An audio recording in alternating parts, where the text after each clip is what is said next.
the next part of our comic review. We're going to look at Knights of the Dinner Table, KODT Special number 1, Last Man Standing. I do not want to start this off with bashing on KODT. I have read bits and pieces of KODT prior to this.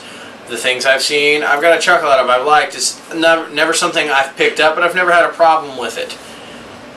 I do not think this was a good issue for us to review if we were going to review KODT. Nathan, I don't believe, has ever read it before and has now set his mind firmly against it. Now, I feel bad for picking this as the first issue to KODT in my mind has now been somewhat diminished because I've not actually read an entire issue other than this. Yeah. Knights of the Dinner Table, for me, after reading this one issue, I don't ever care to read again. Oh, you will. However, you will. However, this also could very well be another Iron Fist situation for me, where I read one issue, I did not like it at all, we read the next one, and it's phenomenal. Who knows? And later on, Nathan figured out he liked the Fist.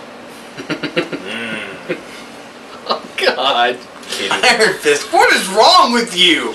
Sicko. Gosh. As far as the other aspects of the comic, I mean, the story, several little broken up parts. I mean, it crammed into one issue and forced us to sit down and read it in one sitting. Yeah, it's very tiring. Especially being about paintball. It was a lot to get through. Yeah. What do you really say about the artwork with KODT? I mean, you can't really bash on it. Awesome. It's comic strip. Actually, the artwork is a lot better than it used to be. Oh, I don't doubt that. Believe it or not, they didn't have some of the cool 3D or the you know the outside of the shops and all that. I mean, and that's fine, but it's very newspaper comic strip. It's supposed to be that way. I know, we know that. We know that. We're not bashing on the artwork by any means. A lot of the other comics we talk about, we critique the artwork and everything. You can't really critique KODT's artwork. I mean, it is what it is. It's made to be that way. Well, and you can't. I mean, you could put this in another art style, but if you put it in like a, I don't know, like a Michael Turner art style, it would just be completely stupid. We couldn't have that now because Michael Turner died. I know, that's too bad, isn't it? Anyway. Moment of silence? No, not really. But yeah, the artwork fits the kind of book it is. Yeah. So, now for me, I'm a big KODT fan.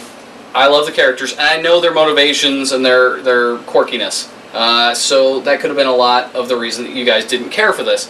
Also, I'll admit that KODT works best in small doses, and if this had been like a normal book that they put out, you would have only gotten maybe a third up to a half of the story at a time. You wouldn't have seen the entire thing all at once, and that's why it was so long and drawn out. The one thing that stood out to me that I got a kick out of, the only thing that got a chuckle out of me was the guy goes to answer the door one night when they're gaming, and he gets shot up full of paintballs, and he comes back and he's like, I know it was Squirrel or whatever, the little monkey. I recognized the gate as he was running away dressed in a Robin costume. I chucked a paving stone at him as he left. I took out the taillight on his scooter. Anyway. And if you read the entire series, that is even more funny. Comedy gold, I'm sure. Yeah. But for me, not more. So if you like KODT, pick this up. If you're new to KODT, stay away from this until you get into the regular series. Not a place to start. And with that, we'll wrap this comic review up. We'll be back soon with another one. See you then.